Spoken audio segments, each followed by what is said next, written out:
Hello, everyone. Good evening, and welcome to Popcast on the Rocks. It's another Wednesday, and it's another spoiler cast for The Boys, Season 2, Episode 7. Just one episode this time, but we'll get to that later if you're not here for spoilers. So in the meantime, I'm John. This is Andrea. How are you doing this evening? I'm pretty good, John. How are you doing? Pretty good. It's a little warm in here right now. True. Temperature is risen again. I just unhooked my AC, and now it's hot again. Now you're wishing for it back. Mm-hmm.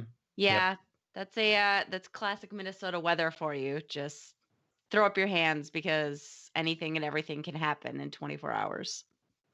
Yep.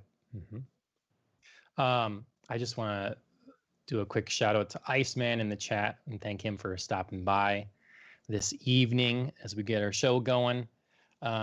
Iceman's a real cool dude. Iceman Hart, you should take a look at his streams on Twitch. So it's very appropriate to have Iceman in the chat, considering one of the characters from The Boys, Sean Ashmore, played Bobby Drake, Iceman. Yes. So, okay. And we're going to, of course, talk about The Boys. Look at that. Look at that brain at work there, making those connections. Well, how's your week been? Good. Pretty uneventful so far. Can't believe it's already Wednesday. It just week has kind of flown by, even though there's no, big events this weekend. Just lots of little stuff to do. Lots of time to be outside, enjoy the warmer weather. So yeah, it's officially October, though. I don't know how that happened. Yep. It's good corn drying weather as well as is. So, yeah. Yeah, nothing too new for me either. Just lots of work. So, I've been, I got I kind of have 3 different jobs in the fall, usually. And one of those jobs is a little slower. And so I put a phone mount in there. And so I can set that up. And so Iceman that's in chat has kept me entertained. I've been able to watch some people's streams, or at least listen sometimes, listen more than anything. Sure. So it's been good. I get in a lot of podcasts during this time. So checking out our competition. Yep. Well, are you drinking anything spectacular tonight? I am. So this day is a very oddly specific day, October 7th. When I was looking up drink holidays, I found out that it is National Frappé Day, and it is also National Coffee with a Cop Day. So, which I think is like insanely specific for a drink holiday. It is. So I'm only fulfilling half the requirements because I don't personally know any cops, although one does live in my neighborhood. So if we're like talking spatially awareness, like I could be having coffee with a cop, even though my cup says probably whiskey. Yeah. But it's coffee. I think there was a cop sitting actually near our place the other night, lights off, waiting to catch people. I could have just, sauntered up next to him. Right. Offered him a cup of Joe. That's right. And see how that, or maybe you want to just, maybe you need to like commit a small traffic violation, and then they'll pull over, and then you just present the cup of coffee, like different ways, that you can, make this happen. Well, I thought it was very funny that this is Coffee with a Cop Day, but there's no mention of donuts. I mean, what's that about? Yeah, see, the unions probably had something to say about that. They didn't want that for their image. We're going to stick with coffee, right? Coffee is at least marginally healthy. We can imagine. Yep. But it looks like you might be celebrating a previous holiday. I saw that October 4th was Vodka Day. Are you drinking something with vodka in it, sir? I am indeed. It's really for James Bond Day. That was right. Day. So I partook in that on that particular day, and I figured I might as well again. I did manage to find that some green olives. Oh, nice. Okay. So I didn't. And a couple of years ago, I never would have had like a dirty martini. Just would not have been my cup of tea. So, Sure. but now I'm making it happen. So yeah, it's the vodka and gin, and then more of that briny pickly juice with some olives. So Nice. Nice. Sounds pretty good. Unfortunately, even though it was James Bond Day, we got some bad Bond news recently. yeah, that's a good segue. Mm-hmm. I mean, I'm just tired of this. Yep. I mean, I know again, we're broken records here. But yeah, Bond will It now still come out a hurts. full year later than it was Mm-hmm. originally going to. Mm-hmm. Batman, the movie got pushed. Yep. They keep pushing the Marvel stuff. It's Yep. all getting pushed. So, Yeah. yeah. There's nothing new to say about it, unfortunately, other than I still think it hurts every time. Every time there's another one, it Mhm. just is like, oh, no. So it's hard. It's Yep. hard to keep waiting. And I think they're gonna have to break at some point. Yeah. It's gonna have to break. They're just gonna take advantage of the streaming platforms that they own Mm-hmm. and make gobs of money. Yep. Boo hoo for them, you know? Yeah. Just so. Yeah, I do wonder if everybody's kind of holding their breath a little bit for this cold and flu season and this sort of winter to pass and then, kind of judge what next spring looks like, where we're at. Maybe, a reversal in trend. Maybe movies will get pushed up if it looks like we've got things under control. Movie theaters are opening. I don't know. It's so hard. It's just like anyone's Yeah. guess at this point. And it's not like pushing a movie back and then moving it up would be such a terrible Yep. thing. I mean, they've already shown that a release date has no real meaning. So, Yep. I mean I want to bum people out with sad things, but if they're waiting for flu season, that can be pretty long. oh, it And then can. on top of that, then well, what about the summer flu? Oh, that comes rolling around, and then you have like 2 months. Yep. And you have 2 months left that this doesn't apply. So Yeah. Yeah. Hard to tell what 2021 will be looking like at that point, but I'm yep, guessing that's a pretty safe bet for any movie at the earliest to be coming out. yep. Well, why don't we get the kind of rest of the sad news out Yeah. of the way then? So we can jump to legitimately sad news with Yeah. Van Halen dying. That's Eddie right. Van. Yeah, that's too Yeah, bad. Eddie Van Halen died only 65, so not not old, unfortunately, when he passed. And of course, a legend among the music world, among the rock world, obviously, especially. Just sad. Just sad. Unless like legitimately sad, but for me, Mm-hmm. disturbing, I guess. Sure. Uh, my recommendation to all of you out there is to all the things that you love in in any type of media format, buy them physically. Like if it's really important to you, Mm-hmm. go and buy a physical copy of it, Mm-hmm. because we keep getting kind of intermittent bursts of streaming services or companies will pull specific episodes of their Mm. content, and so HBO Max has been the most current one to do this.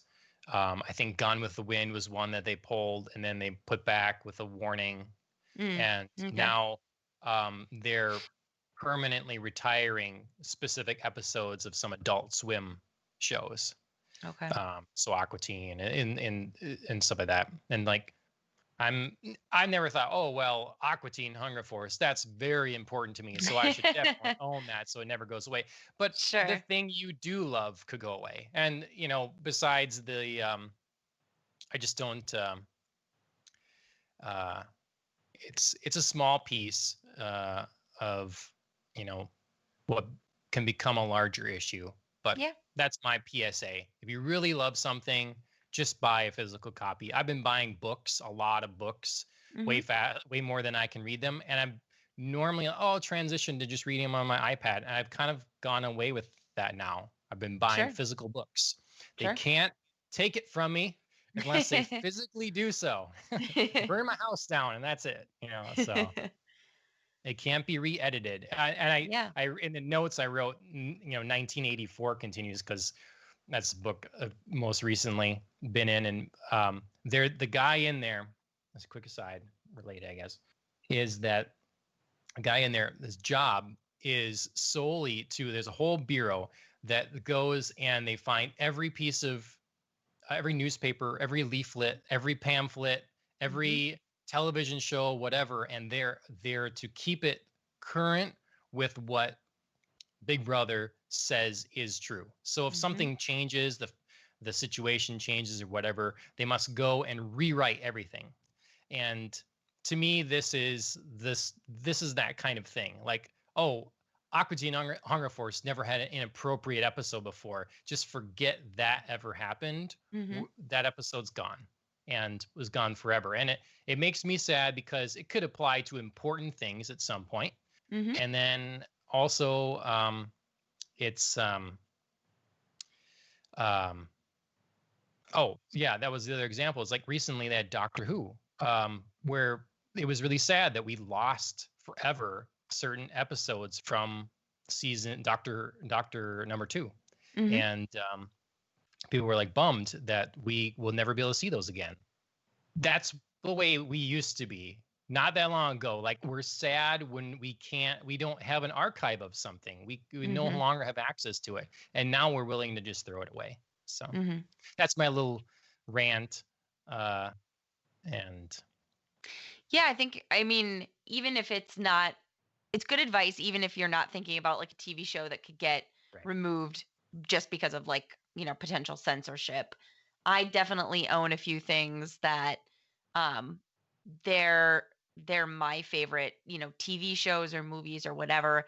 And just because, they're not being censored doesn't mean a streaming service can't take it off. And then you suddenly are left wondering, well, how am I going to watch this? This is my favorite thing. And, even if it's not something you want to watch every day, you come back to it. And there's just, so there's definitely an argument for buying a physical copy of something, not only to remember it the way it was, if there's a potential chance it's edited, but also just to like have it, because the digital archive isn't always your friend. Yep. Did you say you started Cowboy Bebop the other day? I did, yes. There's an episode, I'm sure you're not to yet. It's much, much later, but it's one of my favorites. Okay. And this always reminds me of that. I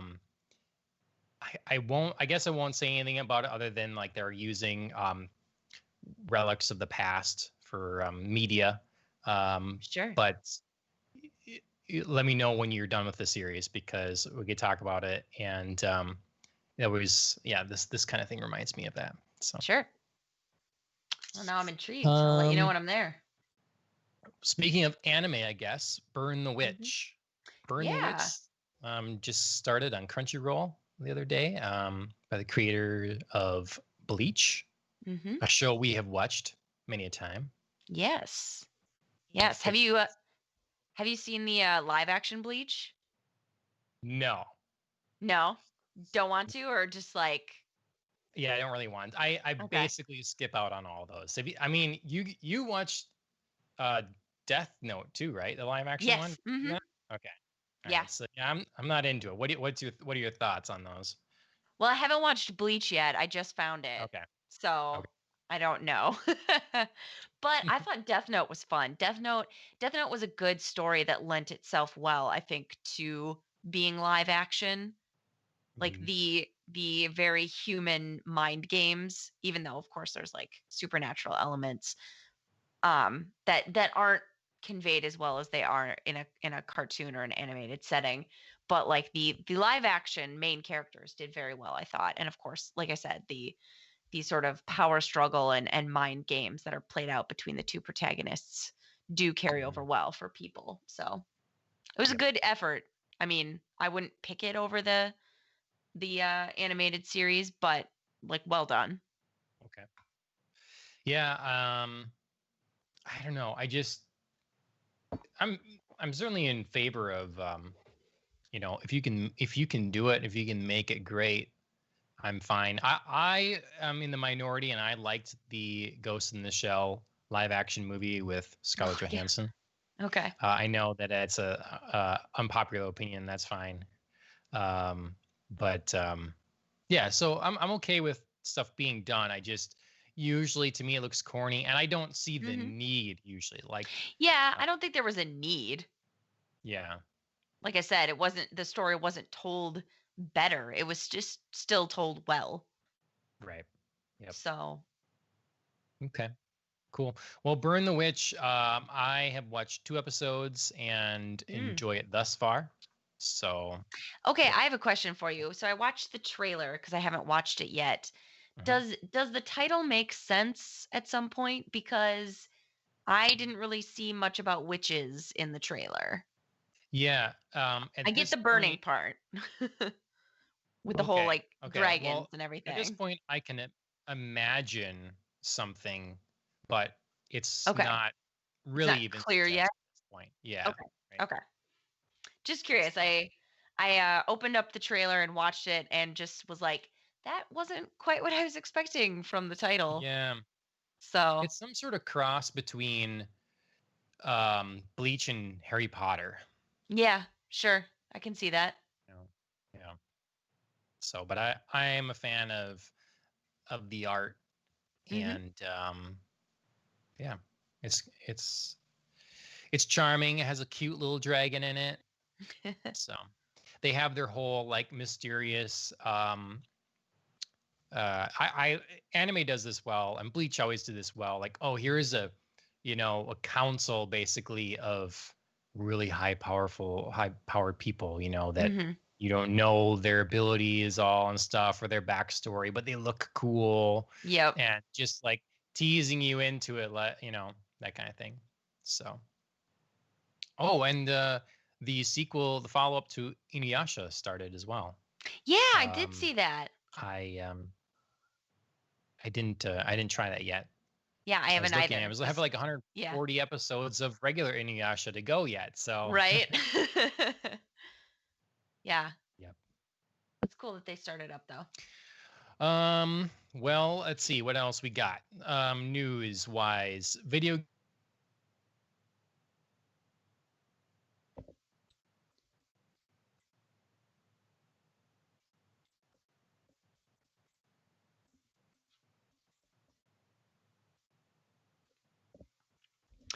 Well, it looks like John might be having some technical difficulties at the current moment.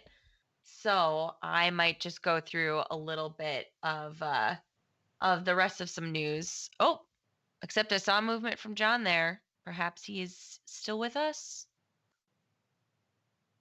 Nope, he's signing off. All right. So I'm going to go through a little bit of starting up the gaming news, and then John can rejoin us when he's able to, hopefully soon. Um, oh, are you there? Yes, almost. We've got picture, not sound yet. So that's all right. So first things first, for new releases of games, Crash 4 is out now. Reviews are already pouring in for that. Oh, excuse me. And overall, it looks like fans are pretty pleased with the offering. It's kind of a return to older Crash, more original style of the game, and it's a proper sequel that everybody has been well pleased with so far. So definitely a good win there for that release for PS4. I don't know that uh, it'll be. Oh, it looks like it was released just a couple days ago, so Oh, a little behind the eight ball on that one. Oh, John. sound should be back. Yes, I hear you. Check, check. All right. I was just Sorry. talking about the release of Crash. Yeah. I think we talked. You haven't really played Crash before. I have, but just surface level, like trying it out. I haven't sat down and played through a Crash game. Okay. Um, But I was just talking about how overall reviews so far seem positive. yeah. I mean, I'm happy to see a franchise that's kind of this old still managed to be cared about and be vibrant and stuff. And it's not a game that's flooded the market with sequels over the years. This isn't like Crash 12. So yeah, in the preview footage coming up to it, looked like they were doing a very good job at like staying true to what Crash is, but really bringing new things into it as well. A lot of different modes to play in, visual tweaks and stuff, different characters to use. Right. So yeah, I think it looks fun. Yeah, overall a win there for PS4 and Sony. Rogue Squadron, Star Wars Rogue Squadrons is out now too. Looks fun to me. I used to play X-Wing on my Mac back in the day, and I know they took a lot of inspiration from those early LucasArts games. So Well, nice. I'm hoping to pick it up at some point. Just trying to decide if I want to play it in PSVR or not. Okay. So, yeah. PSVR isn't like the highest quality VR, so it's like, well, maybe I'd rather just play it in 4K or whatever than VR. But at the same time, it might be pretty neat. So, well, let us know what you decide. Let us know about the VR experience if that's the way you decide to go. Yeah. Well, and also the sad reality is, and I guess we can tie that in soon here too. Sure. I'll be working, and then basically after that, I will probably be mostly playing either multiplayer games with friends or Cyberpunk. Sure. And, yeah. So it's going to be on the back burner, sadly. And you found this news that I did not look at. Oh, yeah. Because I don't want to see it. Yep. So they leaked the full Cyberpunk map for the game. It's online. I did take a look at it.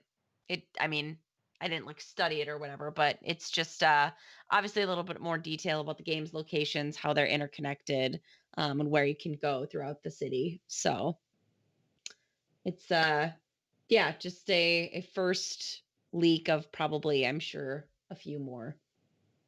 Yeah. Well, they were hit with a little controversy.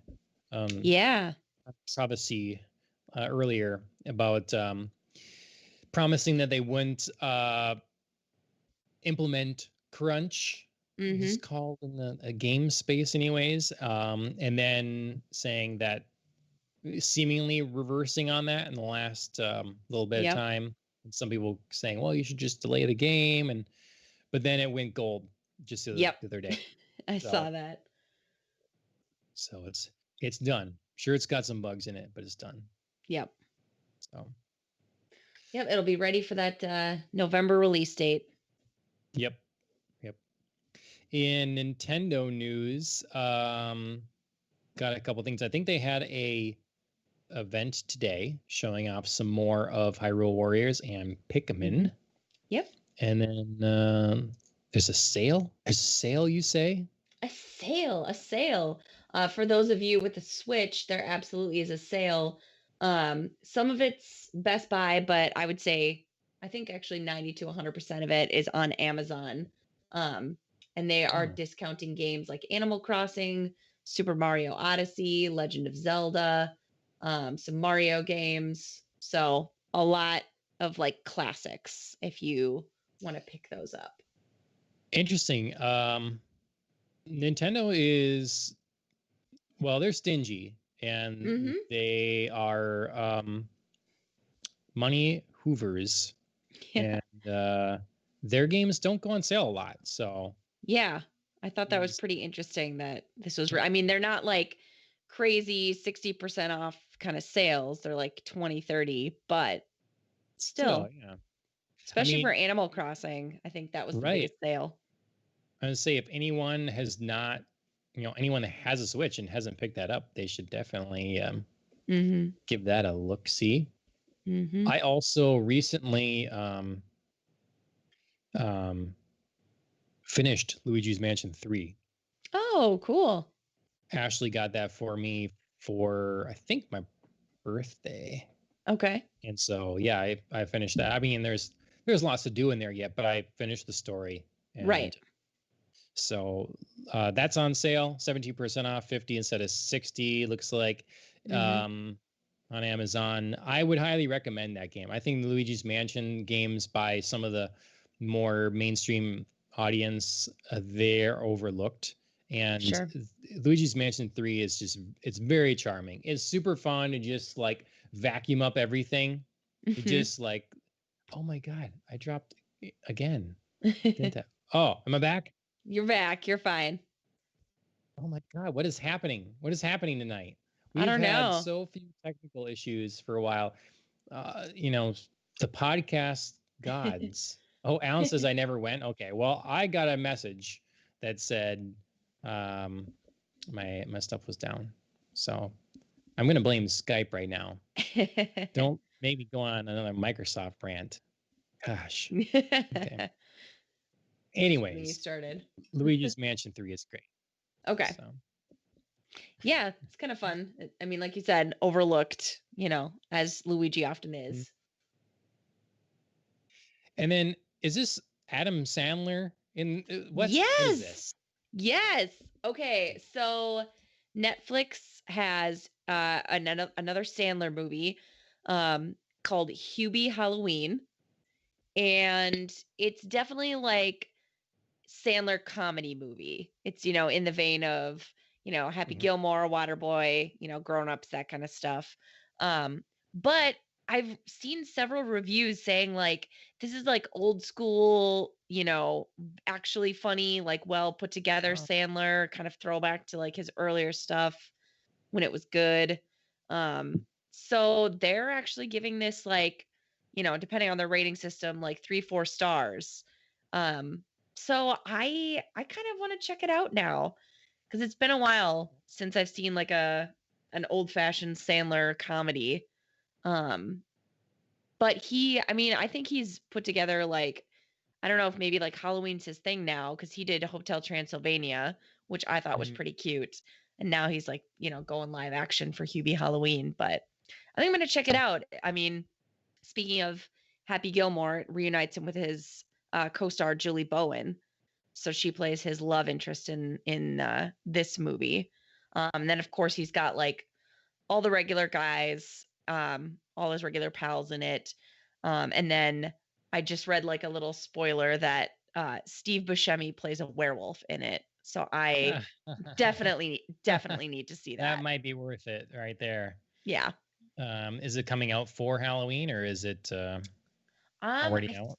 I think it might already be out, but let me double check here. I mean, I kind of like that some of these, I don't know. Yeah, it looks like it's out on Netflix. Wow, okay. Some of these older types of films, I guess, they're not really old, but there's an idea like Bill and Ted, the new one that came out. That's not a type of movie or humor that is seen a lot now. And I always wonder about stuff like, what if a new Spaceballs came out?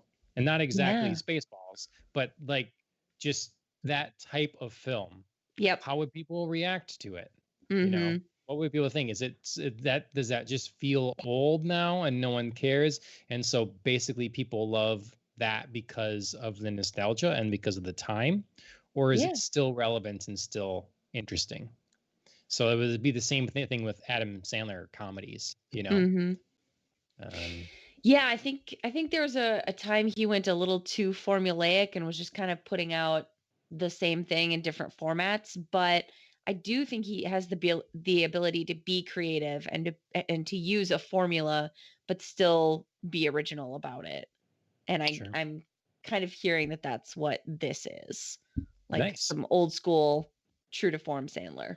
So I have kind of a funny story, I guess, about I don't know if it's funny. It's a story. That was that when you said parents, grown-ups that Grown-ups, he did. yeah. Mhm. I was out. Um, it must have been my 20s, and we were out partying very hard, and I was dropped off at the Mall of America, Okay. and I was not able to drive myself anywhere. So I was like, what can I do? And I like sat for a while, and maybe the movie theater is open. And Smart. indeed, the movie theater was open. And so I, all by myself, just went to see the um, grown-ups. Yeah.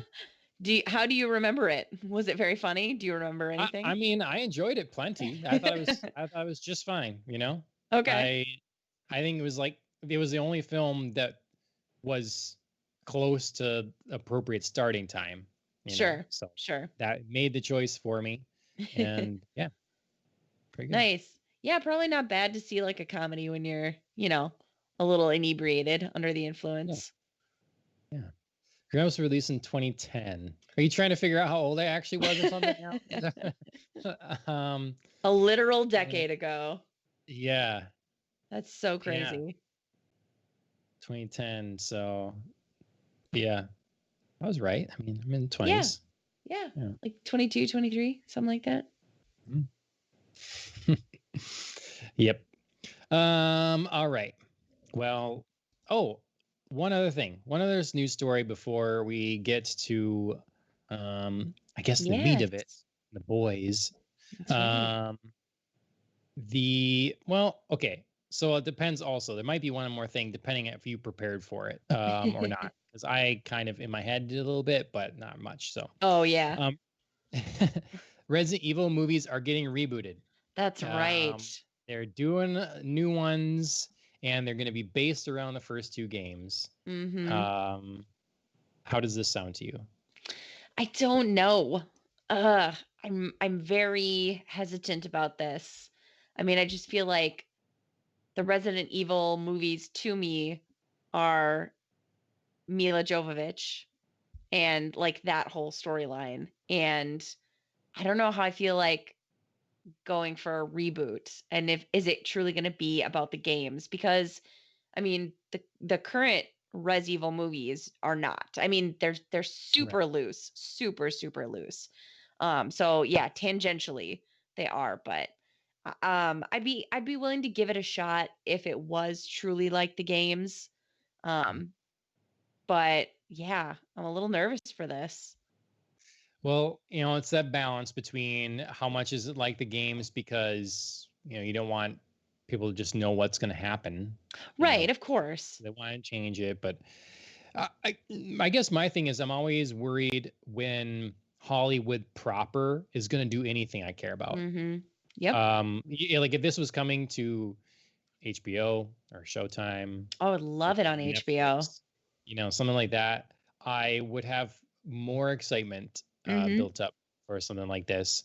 But when it's just no, we're going to make some Hollywood blockbusters and it's going to be Mhm. this, we're then I don't know. I mean, I like the idea, Yeah, something I like that's it in true to the theory. games, that's dark and not so over the top, and based on the first two games, that sounds great. But Mhm. it's early. We'll see. Yeah. Yeah, I mean, I'll be definitely keeping an eye on this as it develops because I'm very curious to see where they go. Who's cast, you know, what they're attaching to all of this. But yeah, Yep. excited but apprehensive. Oh yeah, that was the other movie that was delayed. Now that I'm thinking Hollywood, whatever Hollywood proper was Mhm. Dune. I was so looking for Yes, Dune. I remember. Does, Ah, is the silver lining that maybe you have more time to read the books? exactly. Yes, that's what I was saying. But yeah. Yeah. I mean, I get it and I don't. I mean, familiar territory. We've been over this. Yep. I mean, I want them to have a big theatrical release. I love seeing things in the theater, but it's hard to think that like we're all still waiting. Yep. Yeah, I'm always I don't know if you're this way. I'm always a little hesitant sometimes to read a novel when I know a movie that Mm, it's based on it is coming out because well maybe I just want to see the film and not have the spoilers and then have the book to judge it off of and all this stuff. Right. It's like you want to read the book before you know there's ever a movie going to be. Yes. Ever a movie in existence. But Yep. once there is, it's like, this is a wise idea. I'm just going to hamper my enjoyment of the film. So. Well, I mean, sometimes, sure. There's definitely movies out there that I think, are very loose adaptations of a great book, or, twist something and you're like, that's not the right way to do that, or, a character is so completely wrong. But I think there are movies that do a good job of staying faithful to books and yet leaving us with new surprises. So yeah, it's hard because it's always a crapshoot. It feels like you never know what movies will turn out to be, your favorites and these great adaptations, and just, the other ones that just like totally bomb and they just kind of almost ruin it for you. So hard to know. Sorry if I went like complete slack face for a minute because you completely froze and all audio cut out, and I just was like, am I here still? Or I keep getting poor connection notifications on Skype, so I apologize to anyone that's watching Skype. or whatever later. Yeah, we'll blame Skype. I mean, it could be something on my end, but we'll blame them. No, I like blaming Skype. All right, perfect. So there is other news I can get into. I'm thinking of. There's just a lot that kind of applies, like that I'm interested in. That came out this week or happened or whatever. The hardware breakdown of the PS5, the new Apple event is announced, all this stuff. But I guess I pose the question, and we'll go over if you have any ideas in mind. I have almost nothing. Okay. I mean, so because it's so hard. What has come out this year? Yeah, so that's the question: is what are our current contenders for best movies and television of 2020? Yeah, I'm hard pressed to think of it. Yeah, I mean, I need to search. I need to place myself not so far from the keyboard so I can like find all the stuff on the fly. But like things that come to mind, I think a lot were towards the tail end of last year. Technically came out. Sure. So, yeah, like I was gonna say, The Witcher on Netflix. Oh yeah, that was last year. Yep. That was so for me right now, what I could think of was Dorohedoro, the anime. I'm pretty sure that was this year. And Raised by Wolves, thus far. That's a good one. That's a very good one. I don't want to jinx it here. Yep. And there was another TV show that really stood out to me, I thought. Okay. But yeah, movies, I don't know what. I mean, this year's been destroyed for movies. There's been some streaming stuff, obviously, but yeah, it's hard for me. It's hard for me to think of like what's even out there as far as movies go. Yeah, it's like the one Tenet, New Mutants wins by default. There's like, yeah. I suppose. I mean, for me, my favorite show thus far has been, I would say probably Lovecraft Country.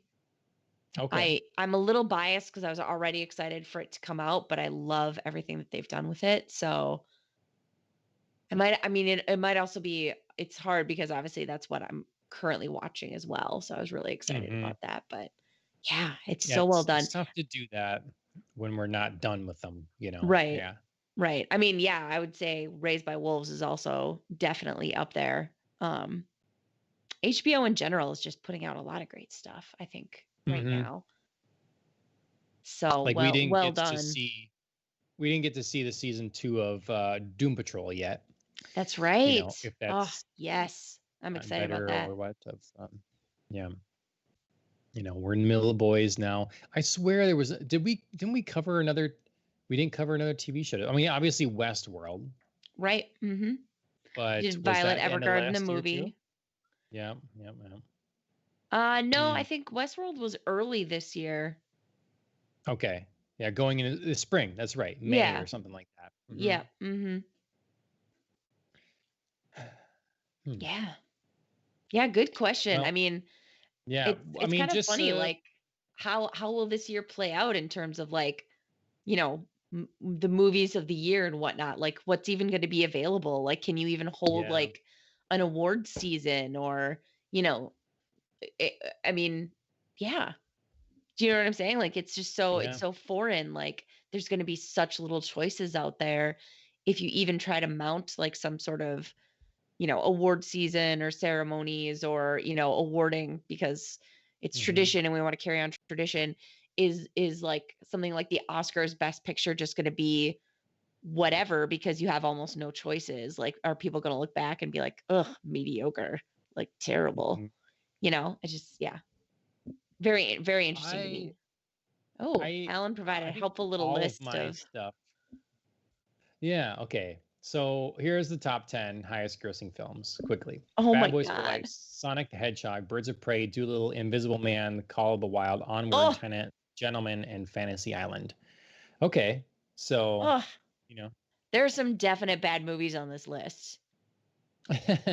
well, it's just the highest grossing. It's not like Right. I know. It's just like when you yeah. look at, I mean, normally I would expect to have like a bad movie on there or whatever, but I feel like at least 3 that I can think of right off the top of my head are pretty terrible. Um, Doolittle was not good. Yeah. Um, Call of the Wild was just almost written well, and then that CGI dog was so distracting, Oh, that's right. You and that. That's right. I so forgot bad. about that. And then Fantasy Island was just bad. There's Okay. no good there. Okay. So, and I haven't seen The Gentleman, so I can't say much about that. I was excited about it and then Yeah. just like never got around to seeing it. We should watch that because I love Guy Yeah. Ritchie. So, I mean, And I love let's, the cast. yeah. Like, I mean, he always pulls together a good ensemble. So, right. Yeah, I'd be down to watch that. Um, God, what else have we seen? We've both seen Birds of Prey on here. You saw yep. Sonic the Hedgehog. Yep. My And parents saw Bad Boys and oh, they how said did they it's like very it? good. They Okay. liked it. And said Okay. it did feel like the other ones. I remember seeing Bad Boys 2 in the theaters. And Mhm. at the time, like that was the perfect summer popcorn kind Oh, of yeah. film, you know. Absolutely. Um, just a lot of fun, a lot of craziness, didn't take itself too seriously. Um, Yeah. I would totally so watch that. And I do yeah, wanna see, Elizabeth Moss's The Invisible Man. I think that's available on HBO Max. that I did see. You I did did? well. Mm-hmm. Okay. Yep. Went to that in the theater. Thumbs up, thumbs down? Thumbs up. Okay. All Yep. right. I will Mm-hmm. definitely have to watch that then. It's just not what I expected. You know, Okay. they they yeah, I'll just say like I probably went in expecting something and got something else in a way Okay. that was pleasant. That's good. That's good. I Yeah, mean, yeah, obviously it can go the other way, so that's kinda fun. right. And we were just Yep. talking about, like don't make a movie, you can't make a movie like too like its source material so that people know exactly Right. what's coming. So, Right. Exactly. Yeah. I wish I could think of the other. Did Castlevania come out last year? That was last year yet? Season 3? ooh, that's a good question. That could have been like right at the end of the year or the very beginning. Because I'm gonna like. I know we talked about it on the podcast. Of course, we had our Mhm. guest star Phil join us. That was this year. Oh, yep, March. Okay, Okay, so that's on there for me. See, there's absolutely. lots of TV this year that I've loved. Mhm. So I'm not. I don't feel like I'm missing out really. When I No. see Ridley Scott putting together um Raised by Wolves, like Mhm. that show was so cinematic to me. Music is so amazing. Mhm. I don't need the film then. I don't need it. Yeah. Yeah, I don't feel deprived of content. I just kind of wonder this year will be in the movie industry. Is it, a blip? Is it we're trying to soldier on with what we have, or we're just scrapping 2020 and we're just going to have a hole in, the Academy's list of best picture? Or I don't know. It's just a curious question, I think. What do you do with this year? Let's give it 5 years where the awards just don't happen. They just don't happen. Let's just see what people make, and let's do the thing, because I'd be they fine. just did, what was it? Was it the Emmys or Golden Globes, or which was it? There was some award show recently. The Emmys, maybe? I think it was And the Emmys. And it bombed. It totally Yes. bombed. Yes. I mean, every was year not good. ratings keep going down for all this stuff. So that's what you do if you make too many of a video game series. You stop for a while. Right. You just quit. Well, and this is a great excuse. I mean, nobody's gonna, I think, bat an eye at, at least shutting things down for this year. Just I want a 5-year break. I call for it right now. Demand. Write it in, John. Yep. 5 years. And then when Dear they come Hollywood back, Foreign Press. hopefully not as stupid as they were in the past. Then they come back reborn, and they can do a best of the last 5 years. They can do an summation, what really stood out, what set this, half a decade up, moving forward, what was impactful. Yeah. Okay. Can do a little montage, and then they can mysteriously leave one out, and then it could be a controversy, so they get extra clicks. So there's your extra conspiracy theory for the day. I feel like they should be speaking to you about, your PR strategy here. You have all kinds of ideas for this plan. I think, yeah, okay, yeah. I think they're on it. That's why they repeat your base. They're like, oh, they know the people are gonna they'll tune in for at least a little bit because they want to see what he has to say, and then we'll leave someone out of the in memoriam, so then we get clicks the next day saying, oh yeah, and then people look into it. All right, perfect. So, but it's not enough. It's not enough. Can't have 3 hours of boring garbage, people patting themselves in the back. All right, I'm gonna stop. I'm ranting a lot tonight. That's all right. But yeah, I mean, it will be interesting to see what happens there. Yep. All right. Well, it's a good thing to just keep in the back of our minds as a year comes to a close. We'll definitely have to do a recap, best films. Yeah. So, yeah, I think that's kind of how we started the year too. So it'd be good to go full circle. Yeah. Perfect. Okay. Spoiler time for The Boys from Amazon, season 2, episode 7. Just we prattled on, me in particular, in this last bit here for a while, because we only have one episode to talk about. Yep. We're despite our slower cadence of episode releases, we've still caught up. Yep. Yeah, I can't believe we're here. We're catching up live, and potentially only have one more to go. Yeah, that's it. Again, if it follows the same release as last season, I can't believe it. It's flown by already. Well, big things are happening, that's for sure. Yes. Things along, so I guess that makes sense. So we're coming to the end here of the season. What'd you think of the episode? Overall, I really liked it. I thought it was a good bridge to moving forward. Major things happened to drive very certain people's storylines ahead. And I think it was a good toss up for a season finale, if that's indeed what it is. It's a good lobbing up of, a bunch of problems, and then we can just kind of smash it next episode, see where it takes us. Yeah. Yeah, I would agree. Lots going on here. Let's see. I guess so I guess I'll start just like because I know I've seen some people talk about um potential political stances or whatever in this show, and I just like I want to say that this show I think has never shied away from talking about current things, you Mm-hmm. know, and I think largely they've done it in a relatively intelligent way. Mm-hmm. uh, So, I mean, to me, it's no surprise that we're continuing on that path. You know, to me, it's not something new. Um, Yeah.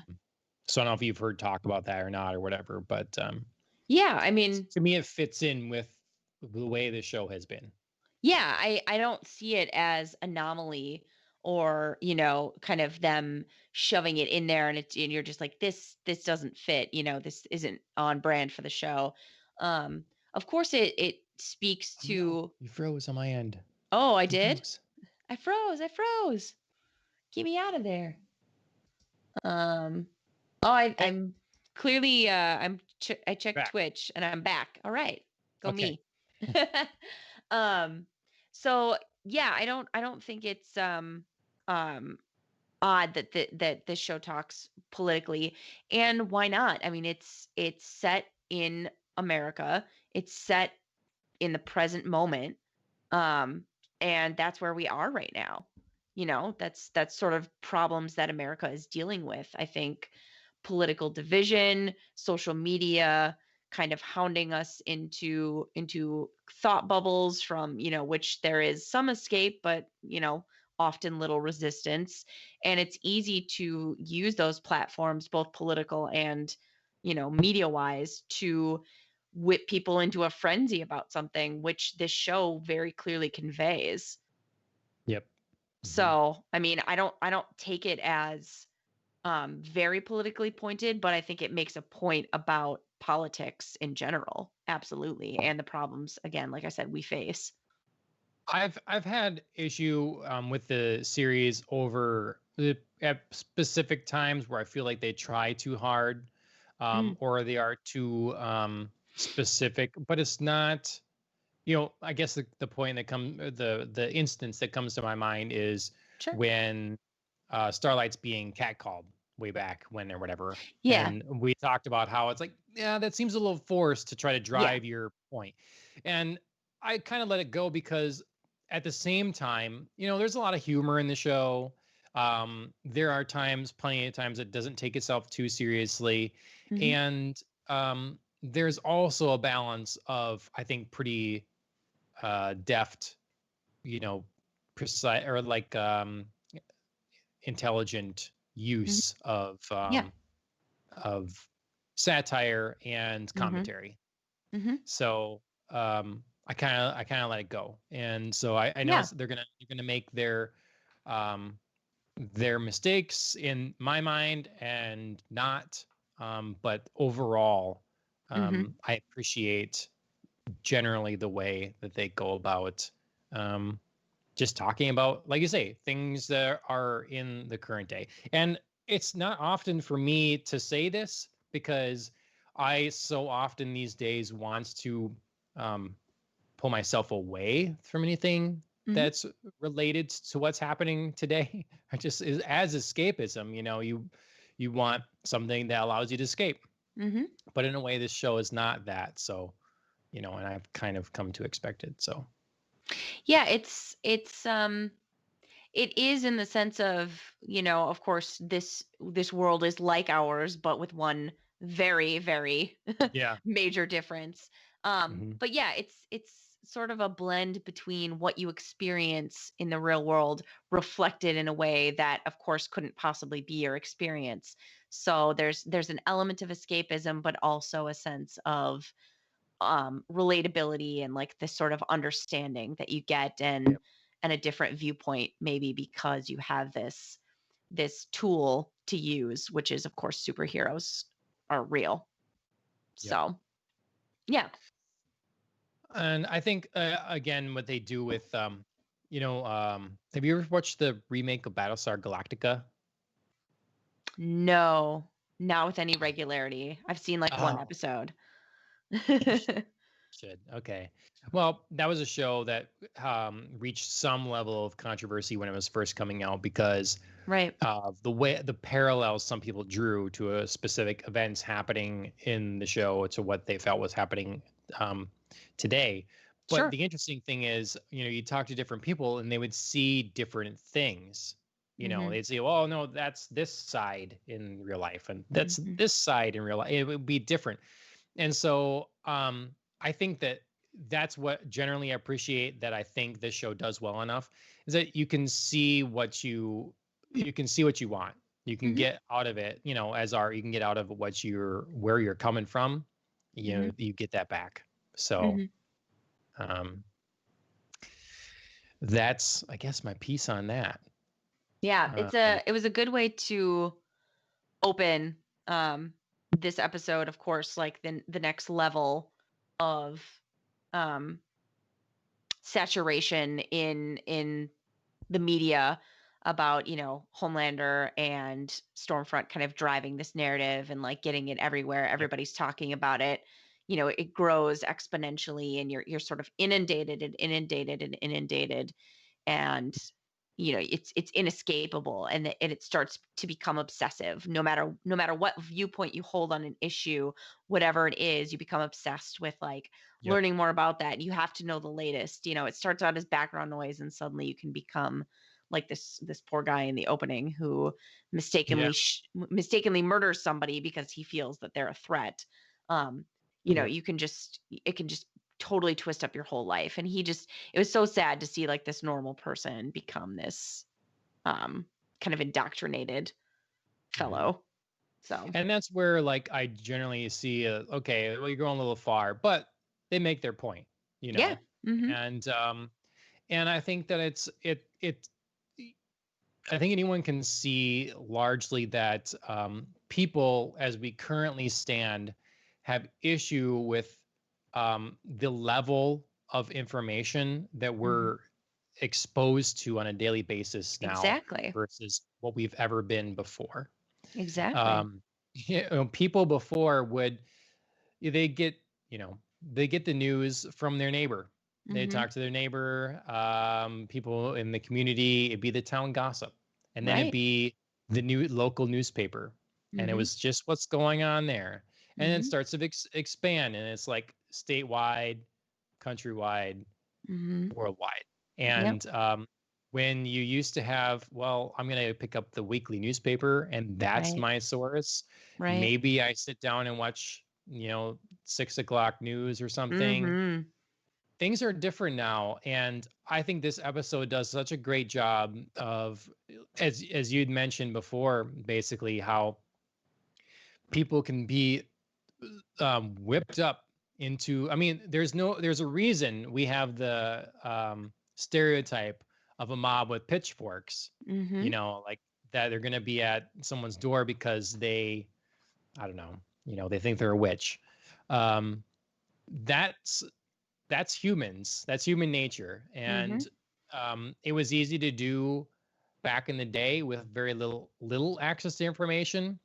It's potentially easier to do today with Mhm. access to so much information, Mhm. and particularly a lot of information that may not be true. Mhm. So Yep.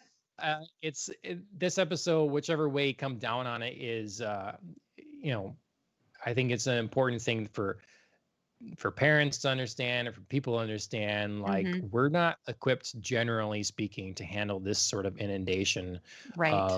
of thought and constant news. I mean, I was listening to one more thing, and I'll end my little like whatever. There was I was listening to a list of TV firsts, Mm. and I don't recall the year because I'm not good at history. Perhaps Mhm. Chris could tell me, or the internet would. But the first 24-hour news cycle was when Oh, Kennedy was shot. yeah. Mhm. Before that, there was no 24-hour news. Mhm. Now we have several networks, several like YouTube things or sites or whatever, like streaming things. It's all dedicated to 24/7 Mhm. news. Yep. And that's the beginning of it. Yeah. So anyways. It's too much. And I think, like you pointed out, this episode does a really good job of pointing out the issue and not necessarily um the issue of this inundation and this issue of like how media can be used to, like you say, create a mob, or a mob of a single person, or kind of create um this person who gets whipped up into a frenzy, without pointing out like a coming down on a issue and giving an opinion on an issue. Like the problem is what social media can do, not like, oh, you're looking at it from a left point of view and they're wrong, or oh, you're looking at it from a right point of view and they're wrong. It's just like, this is the general problem. No matter which way you approach it, this can happen on any side, and you need to watch out for it. So yeah. And I think that it's stuff like this that can help.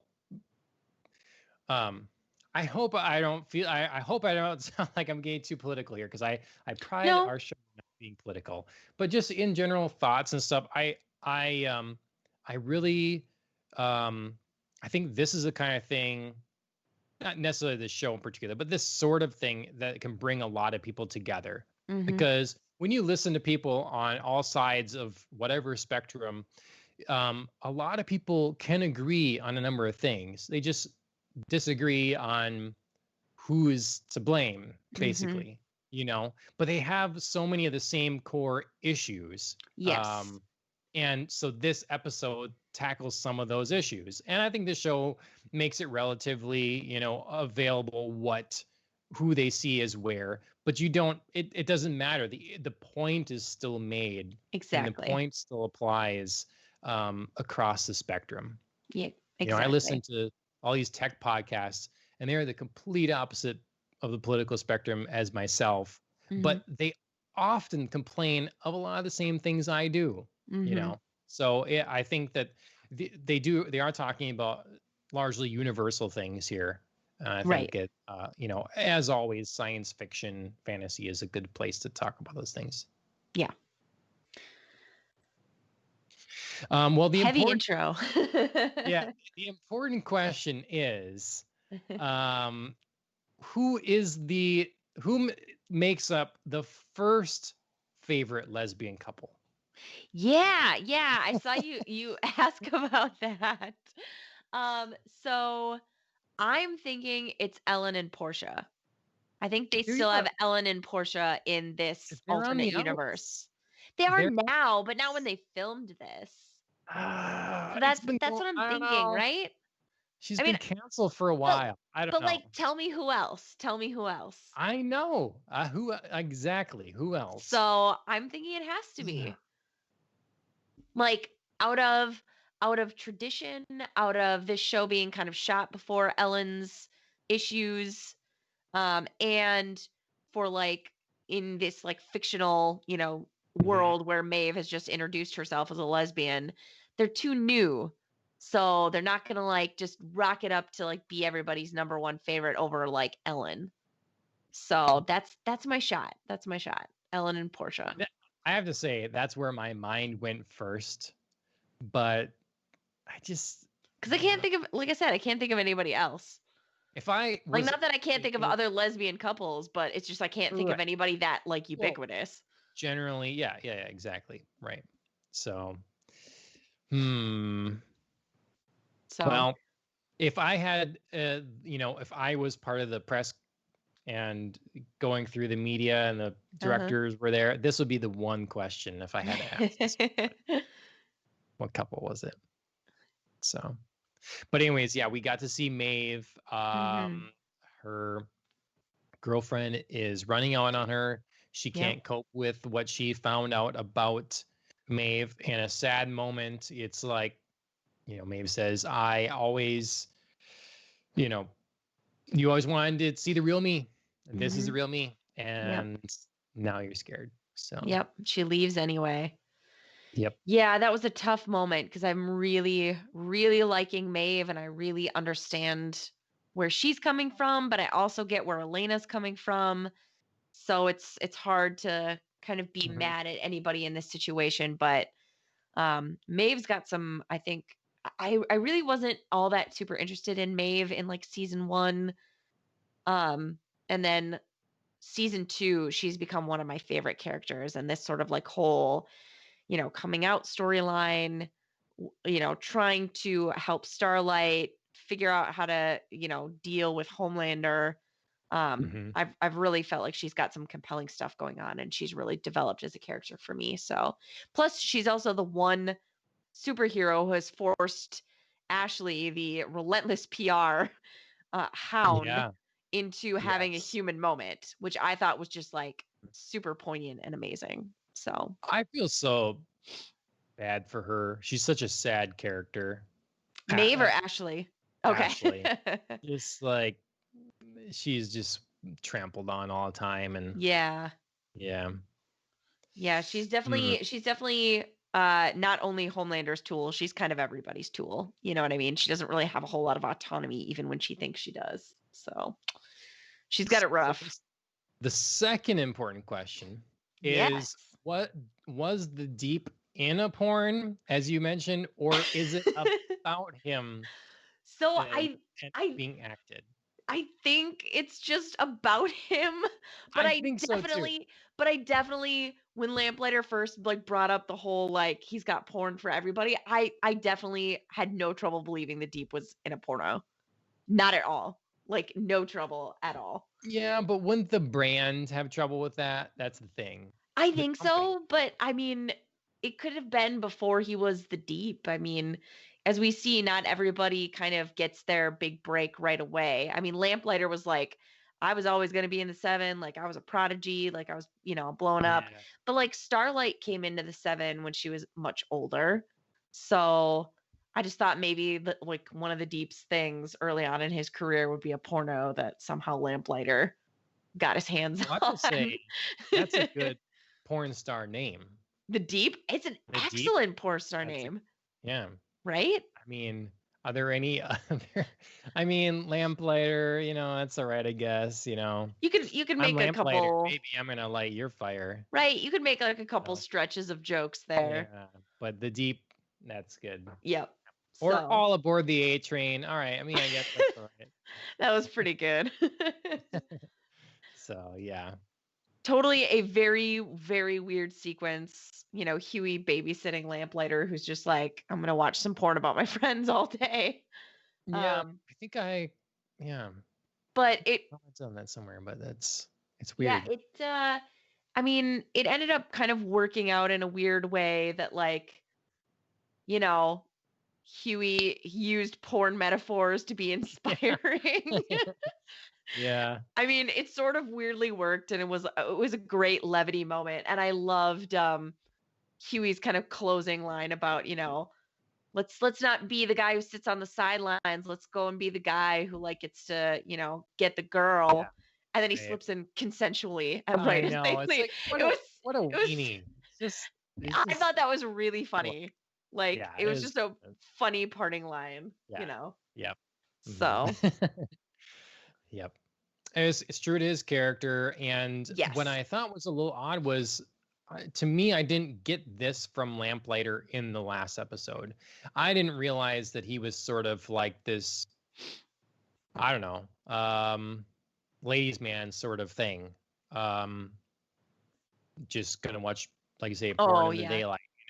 In the last Yeah. episode, I saw him. He was kind of broken, sad and Yeah. downtrodden, and he still was here, but He more really was. douchebaggery was there, Yes. which I just didn't get in the last episode. Like, Agreed. I had sympathy for him and everything, so to me, it was a real turn of character that was surprising to me, and I guess it made it more palatable when he killed himself. Yeah. That was a But shock. yeah, but I thought it was odd.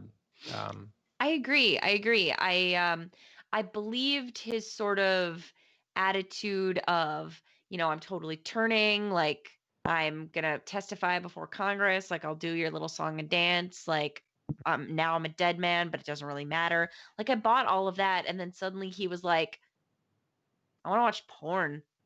And yeah, again, right. specifically about like his friends in the 7.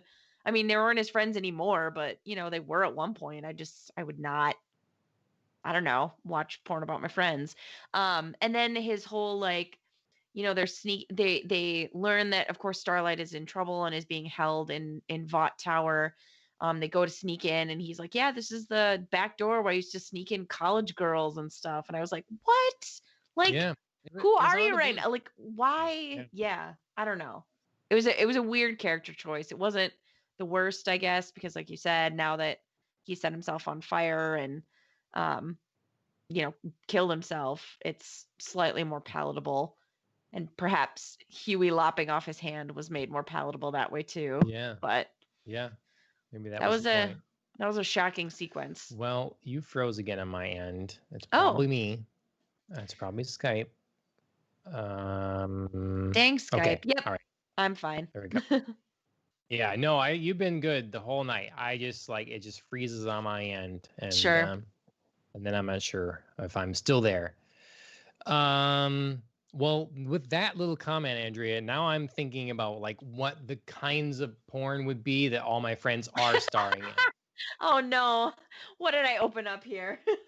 Did I know? I feel like this would be a non-podcast topic. But I can think of like, you pick core elements of a friend or whatever, Mhm. make a caricature of them Yep. in a way, and Yep. like, all right, See, my like mind more went like to like what sort of like movie would it be? Would it be like everybody would get their own kind of geeky franchise, like somebody would be in like a Harry Potter kind of porn because they love Harry Potter, or like Star Wars or Lord sure, of the Rings, you know what I mean? That's where my brain went to. potentially, yeah, potentially. But I think like our friend Tony, he spent many years in karate. It's got Mhm. to be a dojo Yes, thing. Oh, absolutely. sensei, Absolutely. it's got to be something with that. Yep. I don't want to go through them all because, but That's a good like one I'm sure. example to share. Yes, but so I think that, okay, all right, food for thought. Yep. So,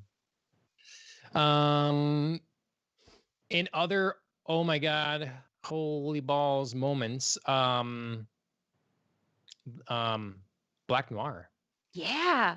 I always said I'd be afraid of him coming for me. I would way Yep. rather Homelander do it than Black Noir. And this episode was exactly why. Because he just like comes after Starlight, no mercy, no nothing, just coming to get you and take you back. But if you know his kryptonite, Yeah. there it is. I mean, Green Lantern, it's the color Oh, yellow, and yep. Superman, it's literally kryptonite, for the phrase, and for Black Noir, it's tree nuts. Yeah.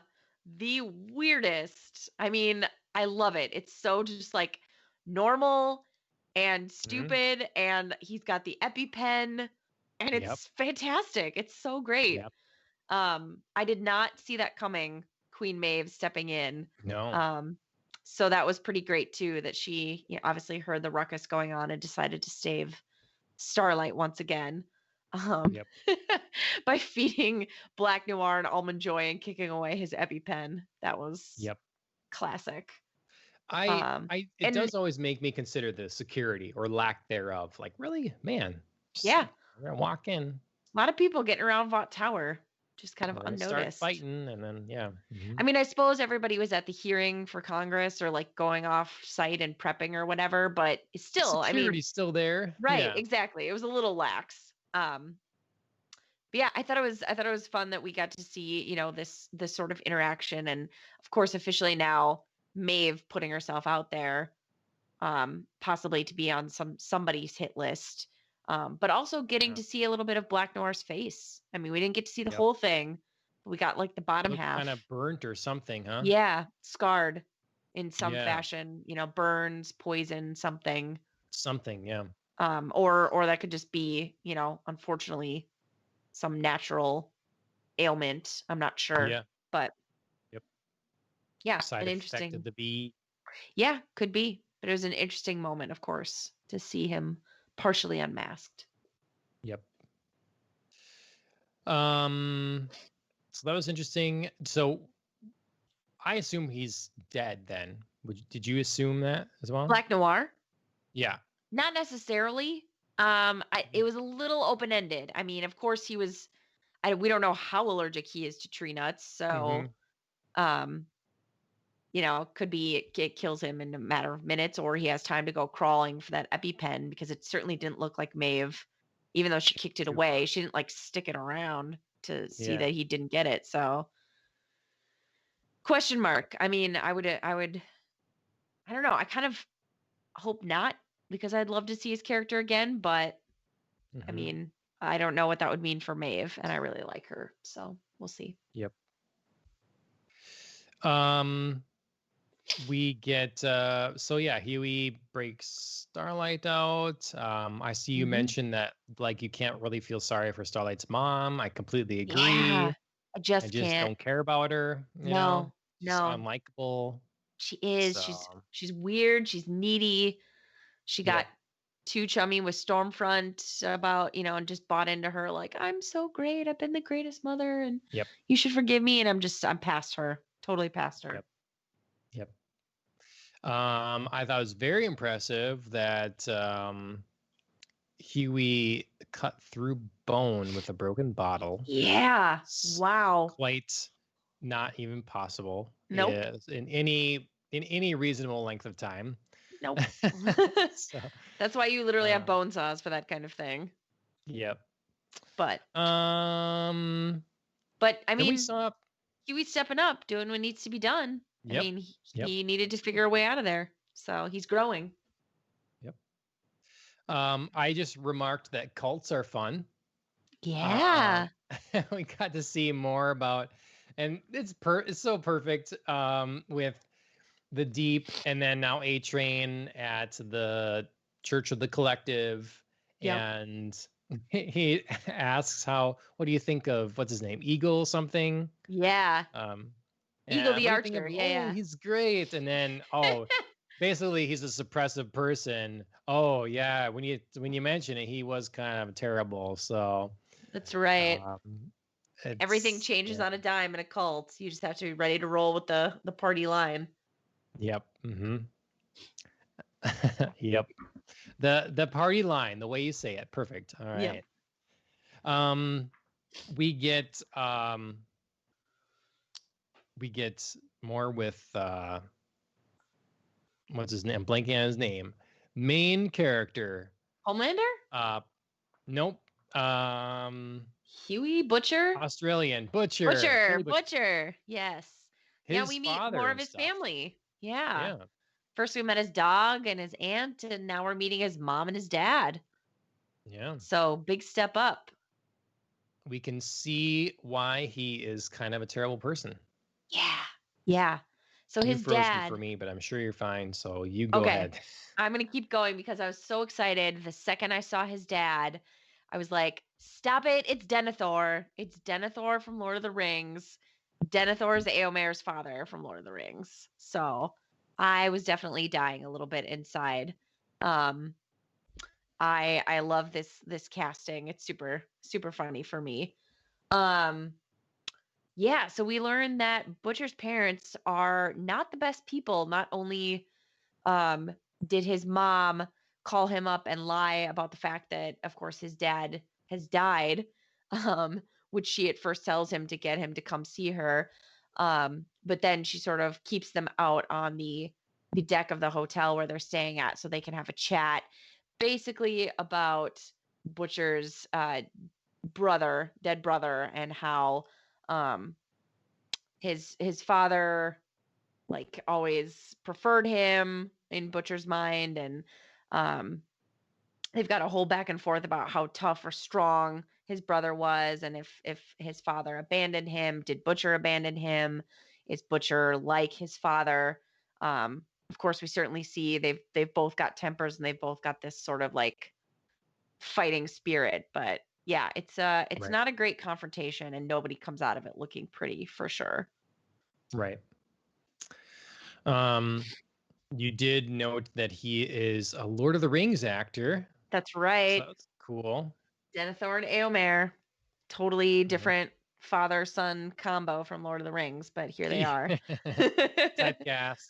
Yep. He did have a different accent, though. Yes. So, yeah, that was interesting. Sad. Mm-hmm. What else we got that's big? Obviously, I was good. Good like shakedowns moments and stuff. So we had Grace Yeah. Mallory with her odd connections yet and surprising Yes. pull in places. Yes. But not being able to get Vogelbaum to testify. Right. Though Billy is able to, which in a pretty epic, sip of tea. do it or else. Yeah. That was like the craziest sip of tea I've ever seen. It was so threatening and menacing and yet so delicate. Way to go. Because that's a hard moment to convey. Well, and I loved it because this guy is a piece of trash. He was about to say like, how can you possibly be so cold or something, And it's like, no, you deserve it. You've done tons of terrible things. Yeah. So, suck it up. Be better. Yep. So that was fun. And I suppose before we get to the finale, big finale. should talk about Homelander and Stormfront.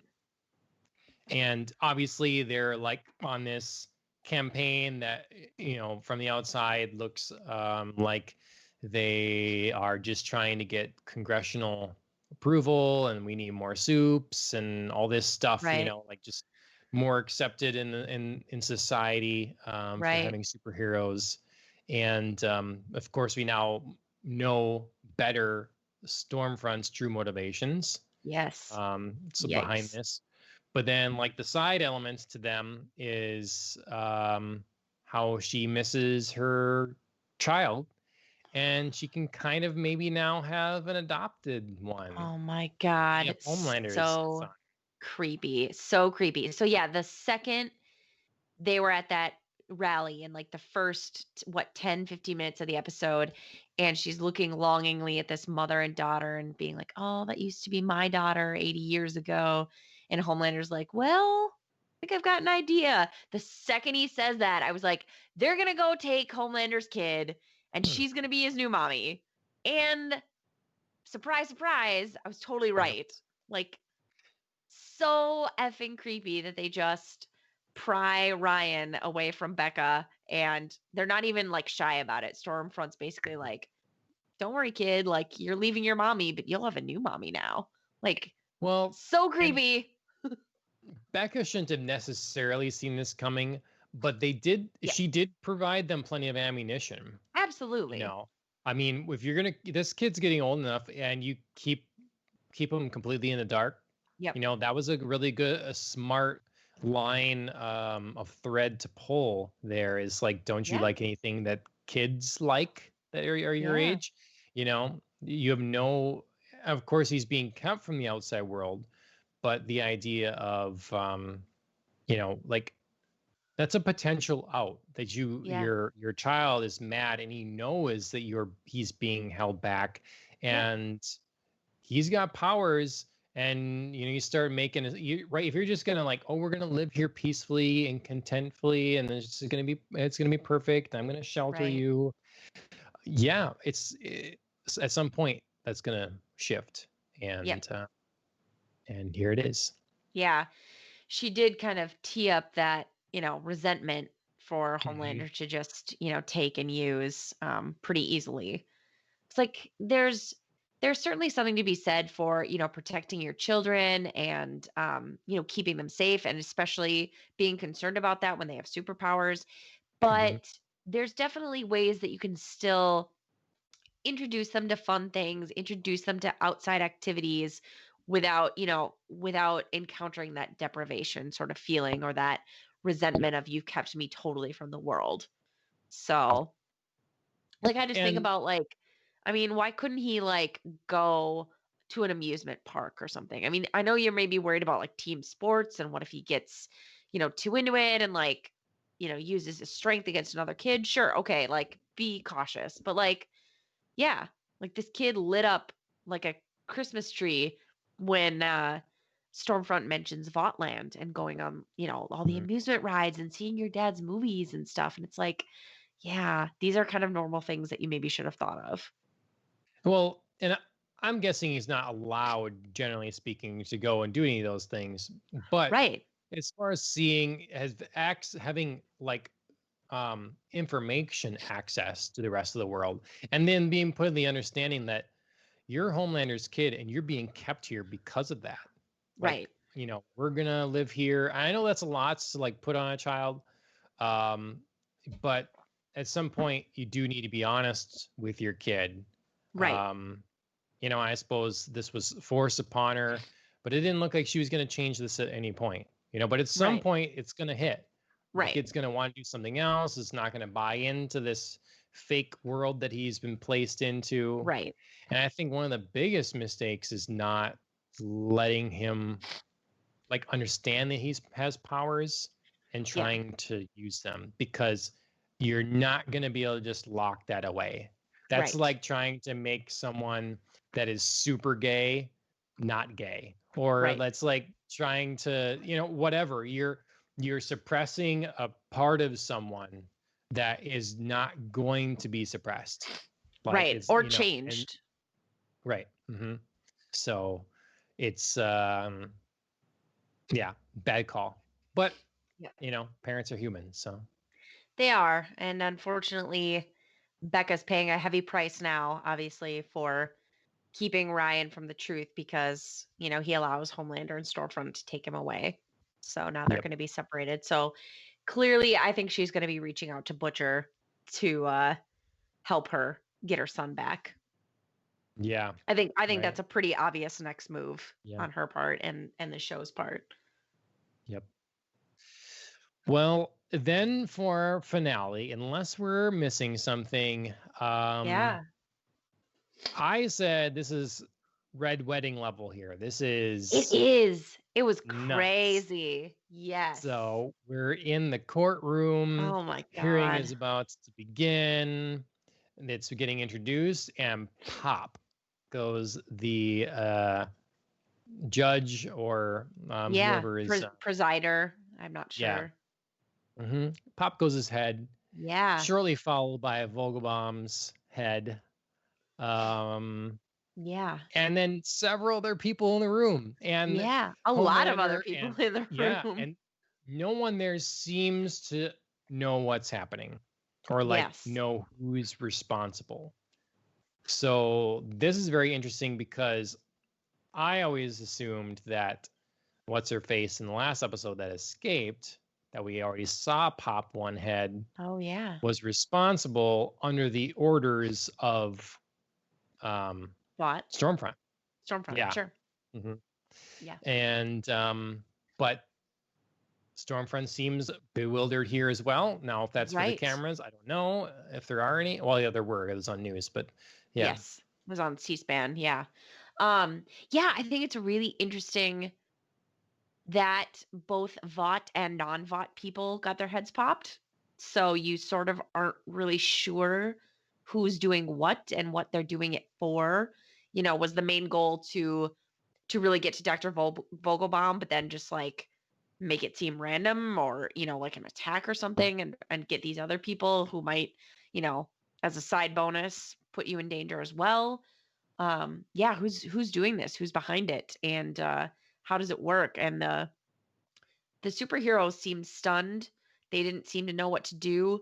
It was very interesting. Of course, Ashley's screaming at them to do something, and they just like stand there. So that was kind of that was, even though obviously the opposition to Vought, the boys and the Congresswoman didn't get what they wanted, they sort of got what they wanted in terms of showing on live television how ineffective superheroes are. So kind of a weird silver lining. At the same time, you have fuel for soup terrorists. Yes, of course. They're coming in here, and we need more superpower people that can deal with this kind of thing.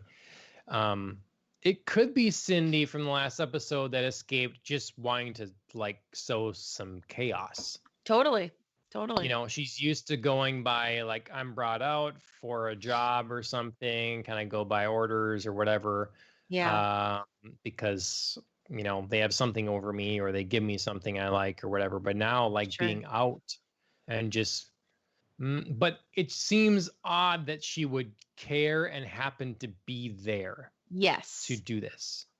And But I also that guess she we wouldn't. really don't know her motivations or anything about it. So Well, I find it weird that she wouldn't try something with Stormfront. Like these are very specific heads to pop for Cindy. So, I mean, if she was just trying to make an entrance and scare Stormfront, eventually confront her, get some revenge, because that's what it seemed like, of course, when she escaped. There definitely, certainly other more random people she could have chosen. This seemed a little but pointed. if you were like unaware of a situation and we're gonna jump into some sort of hearing in progress, wouldn't you shoot the person presenting and the person being questioned first? You'd be like, Not, oh, those are the centers of attention, pow pow. yeah. I mean, I would, but also then, I mean, I presume that Cindy, if she is there for revenge, would be smart enough to like do something about Homelander. Like I mean, I might like for dramatic effect get like the guy who's like mid sentence and then get the guy who's testifying. Then like my third instinct would be like, okay, like shut down Homelander because I know like any other Mhm. superhero is going to get in the way of what I want to do. So, Yep.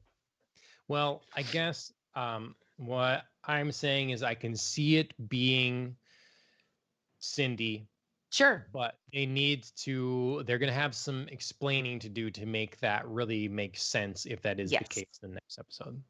Yeah. Otherwise, it'd be a good throw for us. You know, it Yeah. makes sense as like, okay, well, you know, last episode we see her walking away, so that like logically makes sense, but also at the same time, the head pop and then us seeing someone pop ahead and Right. then going to this, you know, that was sets up a good su- surprise, good shock Right. if they can pay that off right. Yes. So not Yeah. what we led you to believe. Yeah, we'll have to wait until next episode. I'm sure to get some sort of answer, true Mhm. or red herring. But what a way to end an episode right before the season Yes. finale. A Yep. total bloodbath with the whole world watching Yep. before they could turn off the cameras. And what is going to happen next? I mean, you know, Mhm. this hearing is in total shambles. So what do we all do? How do we move Problem forward? with network television, you got to keep those cameras rolling. Don't you put up that technical difficulties stuff? Yeah, you gotta capture it. That's So, right. hmm. Well, yeah, crazy episode. I'm Mhm. excited for the finale on Friday. Yes. So, Coming soon. um, yeah, for sure. All right. That is The Boys season 2, episode 7. Episode 8 this Friday, as we said. Hopefully, we'll get to you next week with our thoughts and breakdown. Hopefully, there'll be some other exciting news. Yep. There's going to be an Apple event next Tuesday, so I'll probably have to like gush about that for a little bit, or like be dismayed. Something will Yep. happen. I know that's not exactly podcast on the rocks specific, but whatever. Talk about for a little bit. You should check out Killing the Flower, the band. Mhm. They are on YouTube and Spotify and Instagram. They do our theme song. One of the members of that band, my brother-in-law, he streams often on Twitch, Lucas333. That's Lucas with a K. Thank you to Iceman Heart for dropping in to the chat today. He also streams on Twitch. You should give him a check, a loo. Otherwise, we normally are doing our 2 episodes a week. Right now, we're on to 1 as I am in the field and stuff. So extra work that way. Otherwise, social medias, YouTube, Twitter, Facebook. Mhm. Follow us there. Follow us here in Twitch. Let us know what you think. We still have yet to get raving mobs of people that are complaining about like how we're wrong on something or whatever. And though I'd rather not start there, if it must be for community engagement, so be it. That's right. So I'm willing to defend anything I've said, so Yep. bring it. Come at me. What you Well, got? and letting everybody know, like, these shows, there are plenty of podcasts that do they're like scripted or something, basically. It's much more thought out. You can like that or not. We just say what we think. That's right. Unfiltered. It's raw, it's Yep. real. That can't be our catchphrase. It's too corny. What? Podcast on the rocks, raw I and thought real. I thought it matched the whole like porno vibe discussion we were having earlier. Oh So no. Okay. All right. episode title in the Yep. making right there. Yep. All right. Okay. Well, I am John. You are Andrea. Thanks again for joining me. And everybody have a good night. That's right. Cheers, everybody.